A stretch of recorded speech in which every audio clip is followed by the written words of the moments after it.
ఒకసారి యేసు ప్రభు ఒక ఇంట్లో భోజనానికి ఆహ్వానించబడ్డారు. ఆయన భోజనానికి కూర్చోగానే ఆయనకి ఎదురుగా ఒక ఆయన ఉన్నాడు. చూస్తే భోజనం తినలేం, ఎందుకంటే ఆయనకు ఒక రోగం ఉంది. శరీరం ఉబ్బిపోద్ది అనమాట.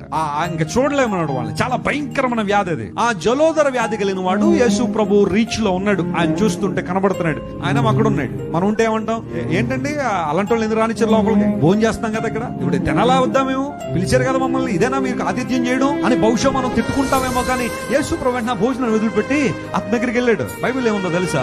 యేసు ప్రభు అతన్ని చేరదీసి అనే మాట. యేసు ప్రభు అతన్ని కౌగలించుకున్నాడట. రోగం తగ్గిపోయిన తర్వాత ఎంతమంది అయినా కౌగలించుకుంటారేమో అతన్ని. రోగం తగ్గిపోయిన తర్వాత ఎంతమంది అయినా దగ్గర తీసుకుంటారేమో. కానీ యేసు ప్రభు ప్రేమ గలవాడు, వాత్సల్యం కలిగినవాడు. ఆ వ్యాధితో ఉండగానే ఆ వ్యక్తిని చేరదీస్తే నేను అనుకుంటాను బళ్ళు నేర్చుంటాడు ఆయన. అయ్యా, ఎవరు ఇలాంటి పని చేయలేదు. అందరూ నన్ను ద్వేషించారు నా రోగాన్ని బట్టి. You are the only one. నన్ను లేవనెత్తిన వాడు నీవే. ఒక సగం రోగం అక్కడే తగ్గిపోయి ఉండదు ఆయనకి.